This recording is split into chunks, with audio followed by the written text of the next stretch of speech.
고린도 교회에 편지를 보낼 때 선줄로 생각하면 하는 자는 넘어질까 조심해라 이런 말씀을 했습니다.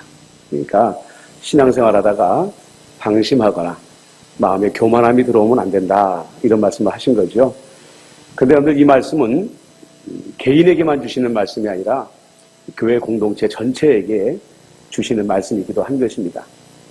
어느 목사님이 쓴 글을 보니까 목사는 교회가 환난 중에도 깨어 기도해야 되고 교회가 평안할 때는 더욱 깨어서 기도해야 된다 이런 글을 남기셨더라고요.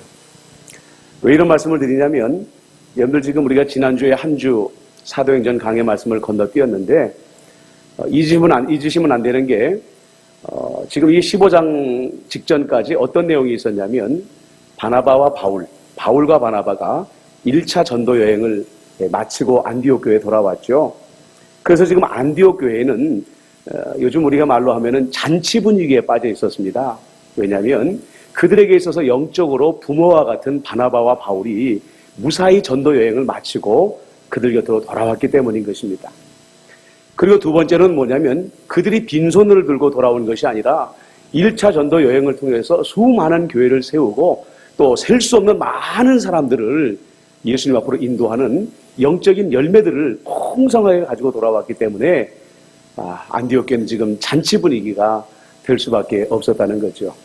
그래서 모두들 이렇게 들떠 있는데 생각지도 않았던 돌발적인 사건이 일어나게 됩니다. 어떤 사건이 일어나게 되냐면 오늘 본문 말씀에 보면 어떤 사람들이 안디옥 교회로 들어왔습니다. 어떤 사람들.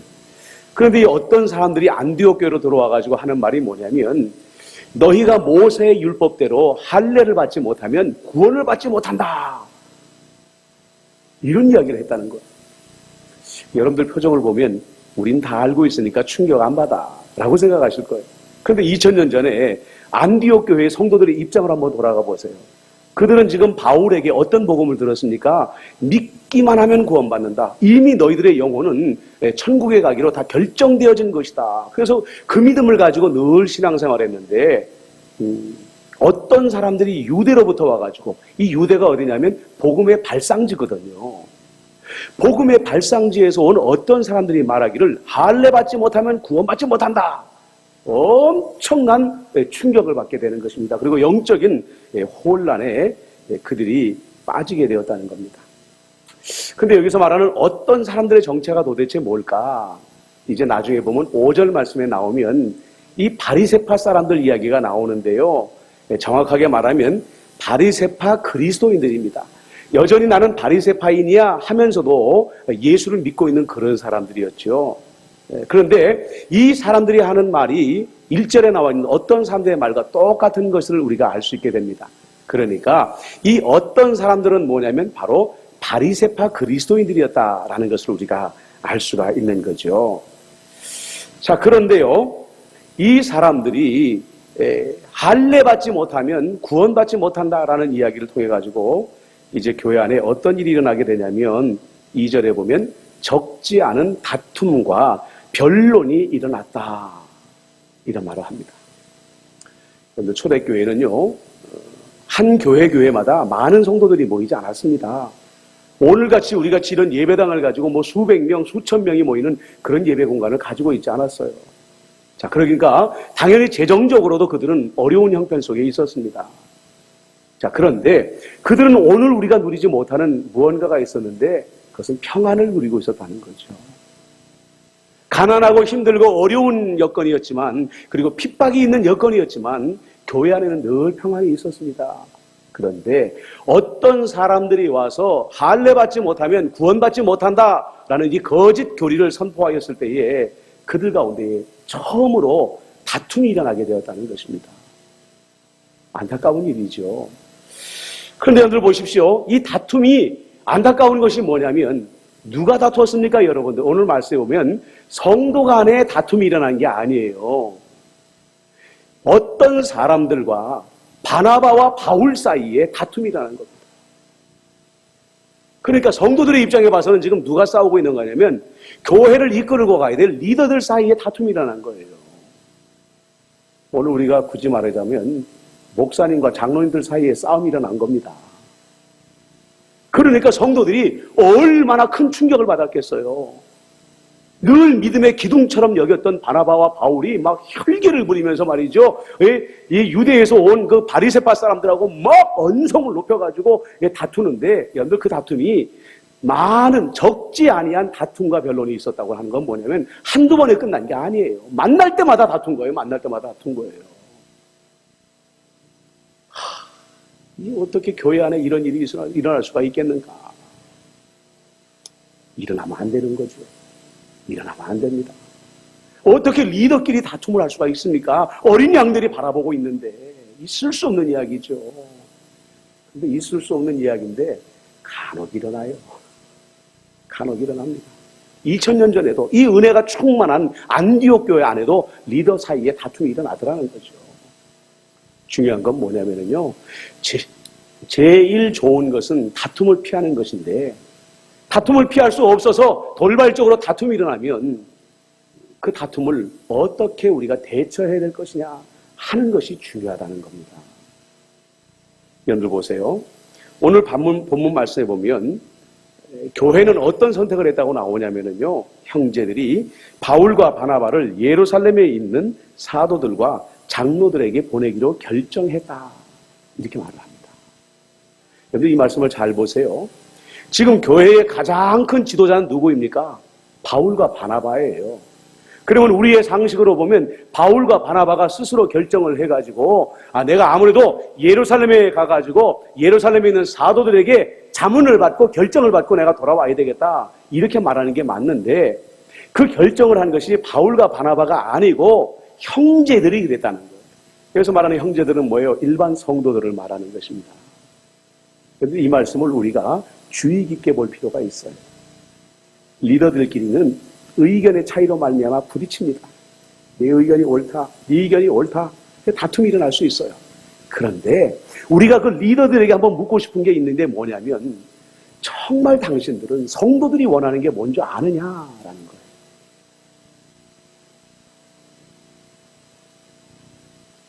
여러분들이 형제들의 마음속에서는요, 가장 원하는 게 뭐냐면 교리적으로 누가 옳고 그르냐라는 것보다도 화평을 원했다는 거예요. 평안을 원했다는 거예요. 그러니 바울이요, 바나바요, 저 어떤 사람들과 좀 그만 싸우고 이 문제 가지고 결론도 안 나는 이 문제 가지고 자꾸 교회 안에서 다투지 말고 더 어떤 권위를 가지고 있는 예루살렘 교회에 가가지고 결정을 받아가지고 오십시오. 우리는 성령 안에서 이런 다툼이 일어나는 것을 원하지 않습니다. 우리는 화평을 원합니다. 우리는 평안하기를 원합니다. 이런 간절한 소망으로 도리어 바나바와 바울이 형제들에게 명령해야 되는데, 형제들이 도리어 바울과 바나바에게 명령하고 있더라는 거죠. 그런데 여러분들 보세요. 바울과 바나바가 또 위대한 게 뭔지 아십니까? 그 형제들의 요구에 아멘 하고 응답했다는 겁니다. 왜냐? 그제서야 정신 차린 거예요. 이 어린 영혼들에게 중요한 것은 평안이고 화평인데, 내가 그것을 헤아리지 못하고 교리적으로 누가 옳느냐, 누가 틀리냐 이 문제에 빠져가지고 쓸모없는 다툼을 하고 있었구나. 그제서야 깨닫게 된 거죠. 그랬을 때 바울은 내가 순종해야 되겠다. 성도들이 말하는 것일지라도 옳은 것이라고 한다면 내가 순종해야 되겠구나. 이렇게 결정을 했다는 거예요. 여러분들, 요즘에는 우리가 대한민국 안에서 일일 생활권 안에, 이제는 반나절 생활권 안에 들어가 있잖아요. 근데 그 당시는 안디옥에서 출발해가지고 예루살렘까지 간다는 것은 짧은 여정이 아니었습니다. 더더군다나 조금 전에 말씀을 드린 것처럼 바울과 바나바는 지금 1차 전도 여행을 마치고 돌아와서 얼마 안 된 상황이었어요. 여전히 몸도 지쳐있고 마음도 지쳐있고 영혼도 지쳐있던 그런 상황이었습니다. 그러나 그럼에도 불구하고 바울과 바나바가 다시 먼 길을 떠나기로 결정한 이유가 무엇이라고요? 화평입니다. 평안입니다. 내가 아무리 수고하더라도, 내가 아무리 땀을 흘려서라도 교회와 성도들에게 평안을 줄 수 있다면 나는 수고를 아끼지 않겠다. 이런 결정을 바울이 내렸던 거죠. 자, 바울이 그 먼 길을 순종하는 마음으로 교회의 화평을 위해서 떠났습니다. 그리고 예루살렘에 도착을 했습니다. 그리고 바울과 바나바의 도착으로 말미암아서 우리 교회 역사에 아주 위대한 출발이 일어나게 되는데, 그것은 예루살렘에서 첫 공의회가 모이게 되었다는 겁니다. 공의회. 그래서 이 교회 역사적으로 이 모임은 굉장히 중요한 의미를 갖습니다. 그래서 이 모임 이후로 교회 안에 교리적인 논쟁이 일어나게 되면은요, 어느 한 사람이 결정하는 게 아니라 이렇게 전 세계에 흩어져 있는 지도자들이 모여서 교리적인 중요한 내용들을 결정하는 그런 모임들을 갖게 되는 전통을 가지게 되었다는 것입니다. 자, 여러분들 보세요. 예루살렘 공의회에 바울과 바나바가 가서 이제 안디옥교에서 일어난 일을 보고를 했습니다. 우리 지금 믿음 생활 잘하고 있는데 유대로부터 어떤 사람들이 와가지고 예수 믿는 믿음 외에 할례를 받아야 구원을 얻는다고 하는데 이것이 옳은지 잘못됐는지 우리에게 해석해 주십시오. 이렇게 안건을 올린 거예요. 자, 그러니까 보세요, 여러분들. 아까도 말씀드렸지만 5절에 보니까 안건이 상정되자마자 바리새파 사람들 가운데 일어나가지고 뭐라고 말하냐면 이방인들에게 할례를 행하고 모세의 율법을 지키는 것이 합당하다, 이런 주장을 강력하게 제기하더라는 거죠. 그래서 여러분들, 학자들 가운데 이렇게 말을 합니다. 안디옥 교회에 온 어떤 무리들이 그냥 우연히 안디옥 교회에 오게 된 것이 아니다. 이방인들이 예수 믿고 회심하는 그 모습들을 보면서 바울이 그 엄청난 열매를 맺는 것을 듣고 보게 되면서 바리새파 사람들이 이건 아니다 해서 계획적으로 그 어떤 사람들을 뽑아서 특별히 잘 훈련된, 율법적으로 잘 훈련된 사람들을 안디옥 교회로 파송했을 것이다, 이렇게 추정을 하고 있다는 거죠. 여러분들 보세요. 바리새파 사람들이 단순히 교리적인 문제 때문에 이렇게 분노하고 있을까요? 그렇게 생각하지 않습니다. 우리가 잘 알고 있는 것처럼 유대인들의 입장에 봐서 이방인들은 짐승과도 같은 존재들이었습니다. 그래서 이 유대인들, 특히 바리새파 사람들은 선민의식이 얼마나 강했는지 몰라요. 그리고 내가 이 바리새파 사람이 되기 위해서 나는 혈통적으로도 완벽하고 나는 누구보다도 부족함이 없는 완전한 삶을 살았다라는 자부감에 충만한 사람입니다. 그런데 하나님도 모르고 율법도 모르고 짐승같이 살던 이방인들이 어느 날 마음으로 믿고 입으로 시인했다는 것 한 가지 때문에 나와 똑같은 반열에 선다고? 나와 똑같은 형제라고 불린다고? 이건 있을 수 없는 얘기야. 그러니까 교리적으로 옳고 그름에 대한 분노도 있었지만 시기심이 있었던 거죠. 어떻게 저 짐승 같은 이방인들이 평생을 바리새파 사람으로 산 나하고 똑같을 수 있어? 이건 있을 수 없는 일이야. 그런 시기심이 작용을 해가지고 안디옥 교회에 그 사람들을 보내가지고 교회를 흔들어 버리려고 했던 거죠. 여러분들, 지금 이 문제는요, 초대교회에 요즘 우리가 잘 말하는 핵폭탄급의 문제였습니다. 오늘 갑자기 북한 사람들이 우리가 핵탄두를 소형화하는데 성공했다, 이런 발표를 했죠. 여러분들 표정을 보니까 북한에 원래 핵폭탄이 있지 않았나? 그런데 여러분들, 핵폭탄이 있는 것도 중요하지만 핵폭탄을 미사일이나 이런 데 실어가지고 날려보내야 되잖아요. 그렇지 않으면 의미가 없는 거예요. 근데 지금까지는 북한이 핵폭탄을 개발했다고 하더라도 그 크기가 너무 커가지고 미사일에 실을 수가 없었어요. 그런데 이제는 그것을 더 연구하고 정밀하게 만들어가지고 이제는 미사일에 실을 수 있을 만큼 되었다. 그래서 이제는 이 핵폭탄을 미사일에 실어서 한 번 더해도 떨어뜨릴 수 있고 미국에도 떨어질 수 있다. 이런 지금 여러분들 발표를 한 겁니다. 그러니까 사실 우리가 지금 침착하게 대응하고 있지만 이거는 북한이 핵폭탄을 개발했다 하는 것보다 굉장히 충격적인 뉴스라는 거예요. 조금 놀라게 돼요, 이제? 네. 그런데 바로 이 문제, 할례 받지 않으면 예수 믿어도 구원받지 못한다라는 이 문제가 초대교회의 핵폭탄급의 문제였다는 거예요. 왜냐하면 바리새파 사람들이 그것을 계속해서 주장하고 바울은 그것이 아니라고 계속 주장하게 되면 결국 어떤 결론이 맺어질 수밖에 없겠습니까? 갈라서자. 그러면 너희들은 바리새파 사람들은 바리새파 사람들끼리 믿고 싶은 대로 믿고 우리는 우리대로 믿겠다. 갈라서자. 교회가 지금 두 쪽 나게 생긴 거예요. 엄청난 위기 앞에 지금 교회가 서게 된 것입니다.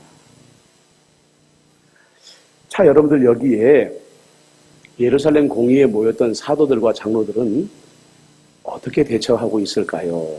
우리 7절 말씀을 좀 주목할 필요가 있습니다. 7절 말씀 좀 제가 그만 읽을 때까지 상반절만 한번 읽겠습니다. 시작. 사도와 장로들이 이 일을 의논하러 모여 많은 변론이 있은 후에 여기까지. 자, 사도들과 장로들이 모였습니다. 그리고 한 것이 뭐죠? 많은 변론이 있었다.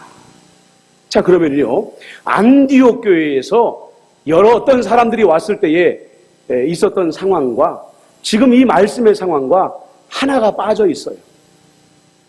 찾아보세요. 뭐가 빠져 있을까요? 적지 않은 무엇과 무엇이 있었습니까? 안디옥 교회는 다툼과 변론이 있었어요. 그런데 예루살렘 교회에서는 지금 무엇이 빠져 있냐면은 다툼이 빠져 있어요. 그들은 변론만 했습니다. 잘 보십시오, 여러분들. 자세히 보십시오. 안디옥 교회는 다툼이 있었지만은 예루살렘 교회는 다툼이 빠져 있었다는 거예요. 여러분들, 다툼이 왜 일어날까요? 변론하다가 다툼이 왜 일어날까요? 자세히 보면은요, 변론하다가 다툼이 일어나는 이유는 옳고 그름에 대한 문제가 결국은 아니에요. 누가 이기려고 하느냐, 누가 이기고 누가 지느냐의 문제로 이것이 변론의 방향이 잘못 빠져버리게 되면 다툼이 되게 되는 겁니다. 그래서 여러분들 보세요. 예수님께서 예루살렘에 올라가실 때에 제자들이 다투었습니다. 왜 다투었는지 아세요?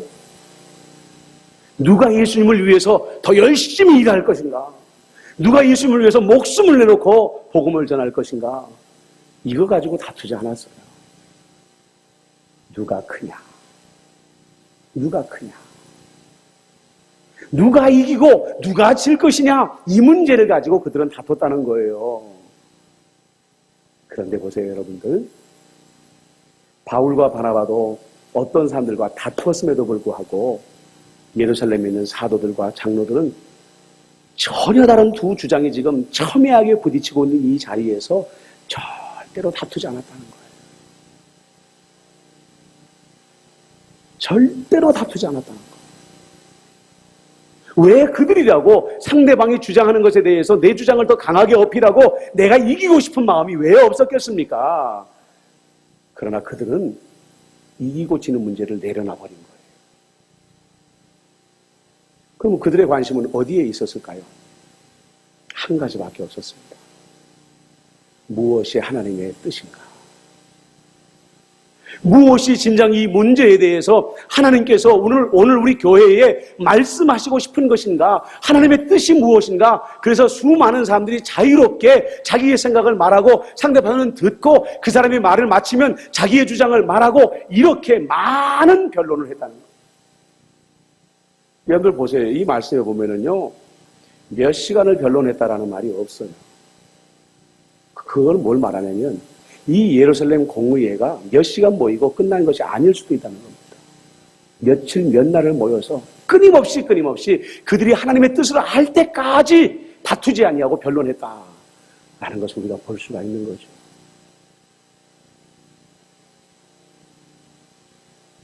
오늘 말씀에 보면은 짧게 많은 변론이 있은 후에 베드로가 일어나 말하였다라고 나와 있습니다. 이 말씀을 잘못 이해하면 열심히 토론을 했지만 베드로는 그 이야기와는 전혀 상관없는 이야기를 가지고 벌떡 일어나서 말하는 것처럼 그렇게 보여줄 수 있을 것입니다. 그렇지 않습니다. 몇 날 며칠에 거쳐서 수많은 변론이 이루어지는 것을 보면서 베드로는 서서히 이것이 하나님의 뜻이구나, 이걸 하나님께서 교회에 말씀하시고 싶어 하시는구나 하는 것을 베드로가 깨닫게 되었다는 거예요. 그리고 그제서야 일어나서 베드로가 그들이 토론한 내용으로 결론을 내려줬던 거죠. 사랑하는 성도 여러분, 가정에서도 그렇고요. 교회에서도 그렇고요. 다툼은 죽음을 무서워하는 것처럼 우리는 피해야 됩니다.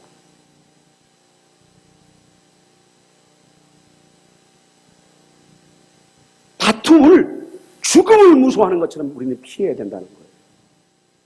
다투지 말아야 됩니다.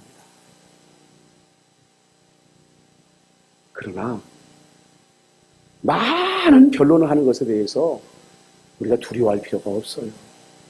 도리어 우리는 더 많이 토론해야 됩니다. 더 많이 우리는 변론해야 됩니다. 무엇을 알고 싶어서요? 하나님의 뜻을 알고 싶어서. 잠깐 몇 마디 나누고 결론 내려버리는 것이 아니라, 누군가 큰 목소리로 결론 내버리는 것이 아니라, 성령님께서 우리에게 말씀을 들려주실 때까지 우리는 많은 변론하는 것을 절대로 두려워해서는 안 된다는 거예요. 아무리 시간이 걸려도 다툼을 피하고 변론을 택해야 된다는 거예요. 여러분들, 하나님도 우리에게 이것을 강력하게 요구하십니다. 이사야서 1장 18절에 보면 하나님이 그래요. 오라! 우리가 서로 변론하자. 하물며 하나님도 우리하고 변론하기를 원한다는 거예요. 나도 너희들에게 하고 싶은 얘기 많고 너희도 나에게 하고 싶은 얘기 많을 텐데 우리 한번 끝장 토론 한번 해보자. 하나님께서 우리를 그렇게 초청하신다는 거예요. 교회는 여러분들 변론하는 곳입니다. 성령 안에서 하나님의 뜻을 알 때까지 우리는 기도하는 마음으로 변론하는 것이 교회라는 거예요. 목사가 TV 프로그램 얘기 자주 하면 안 되는데, 제가 요즘에 좀 재밌게 보는 프로그램 중에 하나가 비정상회담이라는 프로그램이에요. 여러분들 혹시 보시는 분 계세요? 별로 관심이 없으시는구나. 좀 보세요. 그런 것도. 이게 뭐냐면 각 나라의 그 청년들이 나와서 하나의 주제를 가지고 격의 없이 토론하는 그런 프로그램이에요. 처음에는 저런 프로그램이 뭐가 재미가 있을까 하고서는 한번 호기심 삼아서 한번 봤는데, 여러분들 그 출연한 나라의 면면이 뭐냐면 프랑스, 독일, 미국, 일본, 러시아, 네팔, 가나, 이태리 이런 청년들이 나옵니다. 근데 여러분들 그 프로그램을 보시면 깜짝 먼저 놀라는 게 뭐냐면 한국 사람보다 한국말을 더 잘해요. 야, 내가 저기 나가도 저 사람들처럼 말은 못하겠다. 근데 보면은요, 거기에서 좀 부딪히는 나라들이 있습니다. 미국하고 러시아가 좀 부딪히고요. 일본하고 중국하고 좀 부딪히고요. 이렇게 서로 상충되는 나라들이 각기 주장들이 부딪힐 때가 있어요. 그러면은요, 어떨 때는 막 그 토론이 과열돼가지고, 야, 저러다가 멱살잡이 하겠다. 저러다가 괜찮겠나? 싶은데 꼭 그때가 되면 서로 하하하 웃고 말아버린다는. 저는 그 프로그램을 보면서, 참, 저러면 좋겠다. 저렇게 생각이 다르고 주장이 달라도 그렇다고 끝까지 내가 내 주장을 철회해야 한다 이것도 아니에요. 아니에요. 그런데 그래 뭐 너는 그렇게 생각해. 나는 그렇게 생각하고 있어. 뭐 생각하는 건 자유니까 하고서 그냥 웃으면서 끝나버리더라는 거예요. 한국 사람의 입장에서 봤을 땐 저건 멱살잡이 가야 되는데 하는데 그 사람들끼리 웃고 말아버리더라는 거죠. 우리나라가 왜 이렇게 토론에 익숙하지 않을까? 왜 우리나라가 변론에 익숙하지 않을까 생각해보면 우리 기성세대들, 특히 이 40대 이상의 기성세대들은 여전히 우리가 유교적인 사고방식에 좀 묶여있거든요. 장유유서, 상명하복. 그러니까 내가 조금이라도 웃사람이라고 생각하면 내가 말하는 대로 내 말 좀 들어. 이게 우리 안에 사고 안에 갇혀있는 거예요. 그런데 여러분들 보십시오. 요즘 우리 젊은 세대들은요, 유교의 영향권에서 완전히 벗어나 있습니다. 30대만 돼도요, 내가 어른이니까 내 말 들어 하면 말 안 들어요.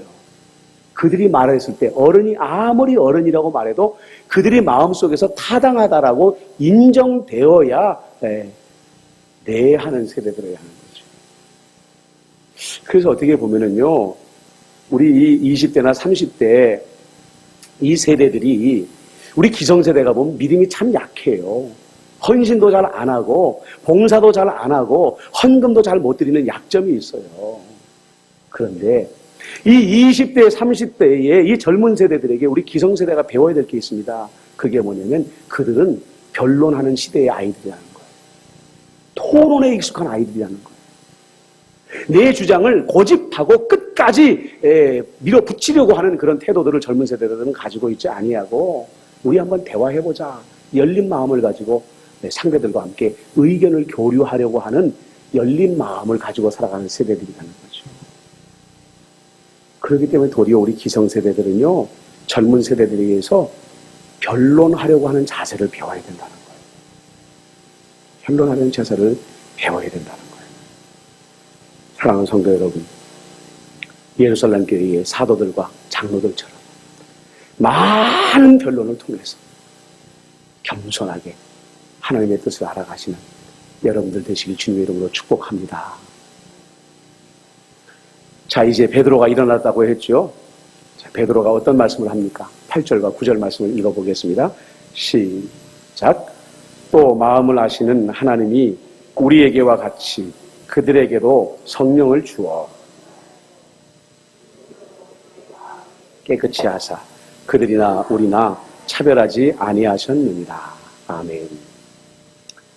베드로가 그 많은 변론을 통해서 깨달은 말씀, 첫 번째는 뭐냐면, 이보시오, 바리새파 사람들이요, 당신들은 마치 저 이방인 그리스도인들과 우리 유대인 출신의 그리스도인들이 믿는 성령님이 다른 것처럼 말하는데 착각하지 마시오. 그들에게 믿음을 주신 이도 우리가 믿는 성령님이고 우리에게 믿음을 주신 이도 같은 성령님이십니다. 이걸 인정하셔야 됩니다. 이렇게 말하고 있다는 거예요. 그러므로 이 말씀 가운데에는 어떤 의미가 있습니까? 9절에 보면 믿음으로 그들의 마음을 깨끗이 하사 그들이나 우리나 차별하지 아니하셨느니라 라는 말씀이 있어요. 유대인들은, 바리새파 사람들은 어떤 믿음을 가지고 있었습니까? 할례가 우리를 깨끗하게 한다.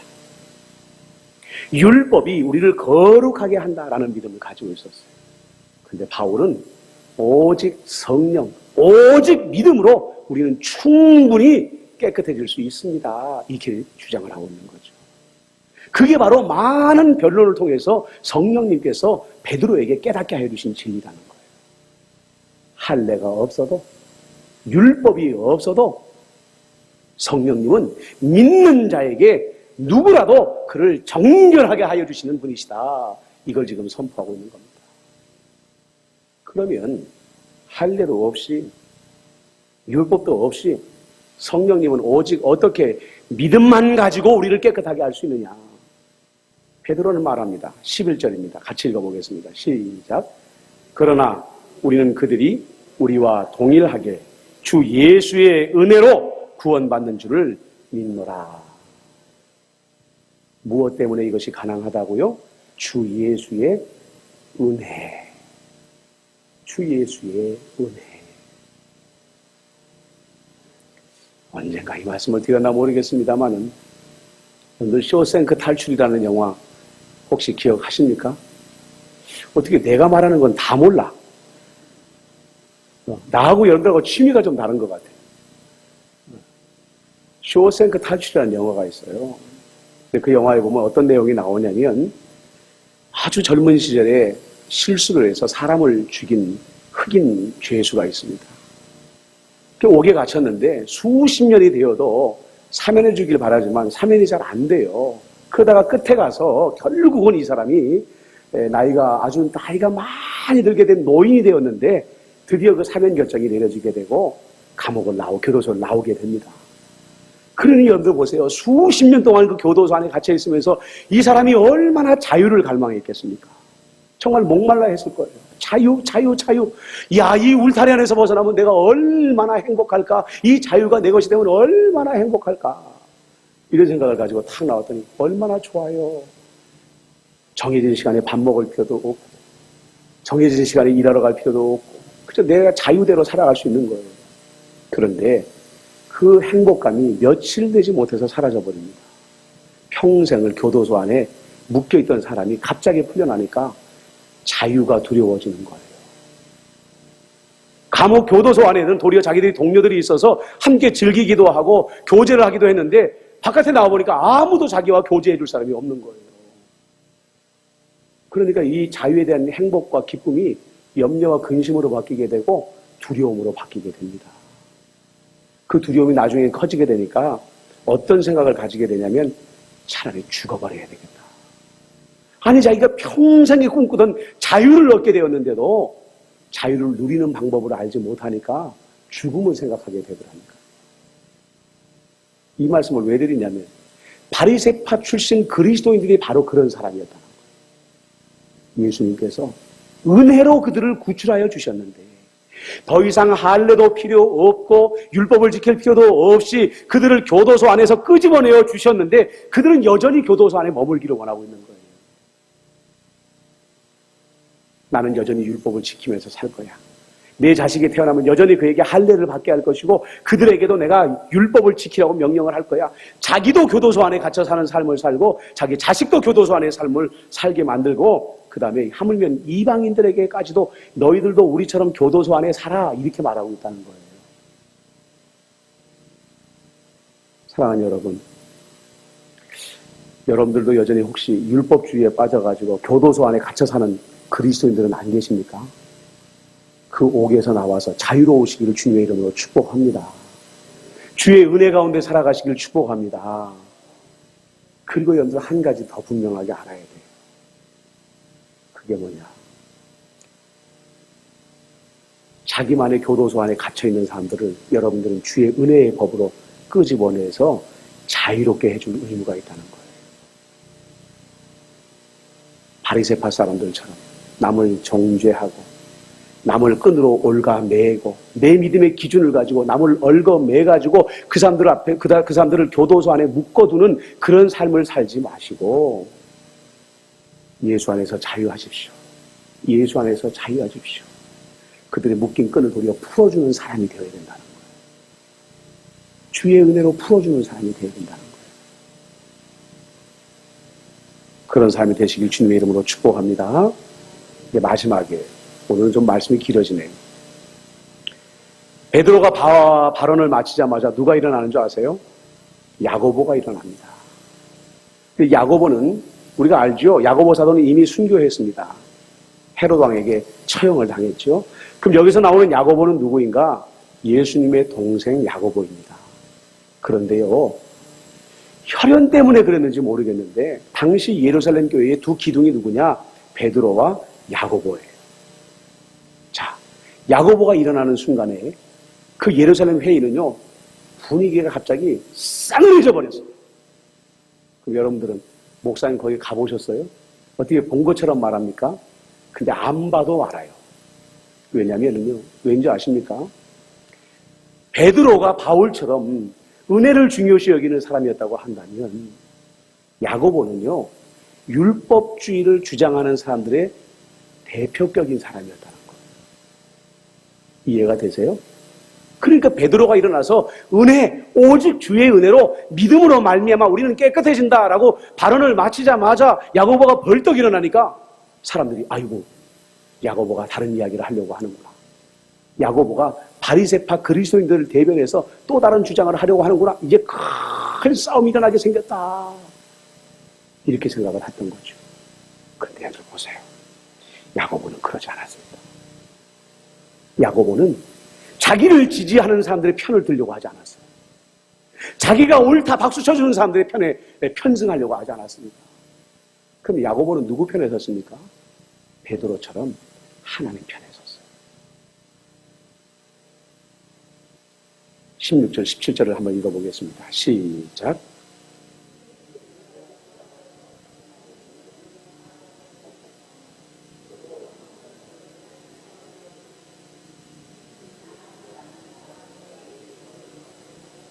모든 이방인들로 주를 찾게 하려 함이라 하셨다.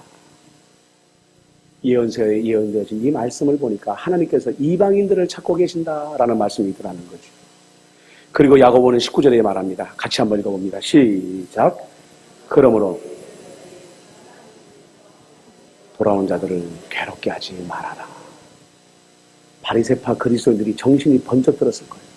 아니, 저 사람은 우리 편인데 우리 편을 들어서 주장해 줄 알았는데 전혀 다른 이야기라고 베드로처럼 이방인들에게 괴롭히지 말아라. 율법을 강요하지 말아라. 할례를 강요하지 말아라. 이렇게 말하다니 엄청난 충격을 받았을 거예요. 그러나 이 충격은요, 나쁜 충격이 아니라 신선한 충격이었어요. 역시 야고보는 하나님이 세우신 지도자구나.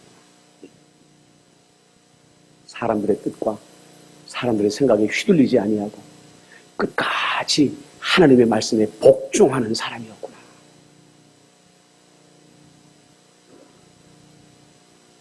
그런데요, 야고보의 역할이 여기서 끝난 줄 아시죠? 아니에요. 야고보의 위대함이 또 나옵니다, 여러분들. 20절을 읽어보셔야 돼요. 시작.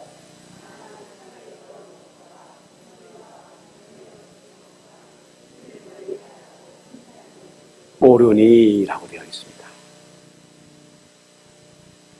베드로와 바울은 모든 율법을 즉각적으로 폐지하라는 거예요. 우상의 제물도 먹어도 됐고, 피를 묻은 고기를 먹어도 되고, 이런 여러 가지 것들까지 다 풀어버린 거예요. 야고보는 이 이야기를 왜 이야기하고 있을까요? 바로 바리새파 그리스도인들이 받은 충격 때문입니다. 옳다는 것은 인정하면서도 그들이 평생에 믿은 율법에 대해서 완전히 부정하라고 했을 때에 바리새파 그리스도인들이 얼마나 충격에 빠질까, 혼란에 빠질까 생각해서 야고보는 중재안을 낸 거예요. 모든 율법을 지킬 필요도 없고 할례도 지킬 필요는 없지만, 그러나 율법에서 그만한 가장 기본적인 것은 우리가 지켜야 되지 않겠느냐라는 중재안을 제시했다는 거죠. 바울은 진리의 수호자였습니다. 그래서 진정한 진리를 선포했습니다. 그러나 그 순수한 진리가 선포되었을 때에 교회에 금이 갈 수 있게 됐다, 그런 위기감이 느껴지는 순간에 야고보가 일어나서 중재안을 제시한 거예요. 그러니까 금이 가던 교회가 어떻게 돼요? 금이 싹 사라져버리고 하나가 되었다는 거죠. 여러분 보세요. 25절 말씀 읽어보십시오. 시작. 사람을 택하여 우리 주 예수 그리스도의 이름을 위하여 생명을 아끼지 아니하는 자인 우리가 사랑하는 바나바와 바울과 함께 너희에게 보내기를 어떻게 결정했다고요? 만장일치로 결정했다. 야고보는 오늘 우리가 말한 대로 피스메이커였습니다. 여러분들, 진리만 교회를 화평하게 하는 게 아닙니다. 누군가 중재하고 누군가 화합시켜주고 누군가 간지러운 것을 긁어주는 사람이 있을 때에 진정한 화평이 교회 안에 일어나게 되는 거죠. 베드로와 같은 사람이 있으면 야고보와 같은 사람도 있어야 되는 거예요. 옳은 소리만 하는 사람이 있으면 누군가는 자자자자 옳은 이야기지만 그것을 받아들일 수 없는 사람도 있으니까 우리 그 이야기를 좀 이렇게 한번 조정해보면 어떻겠습니까? 중재하는 사람도 있어야 교회가 화평해지고 평안해진다는 거죠. 보십시오, 여러분들. 두 쪽이 날 수 있는 교회가 만장일치로 하나가 되어져 버렸습니다. 만장일치, 한 명도 반대하지 않는 만장일치하는 교회가 되어졌다는 거죠.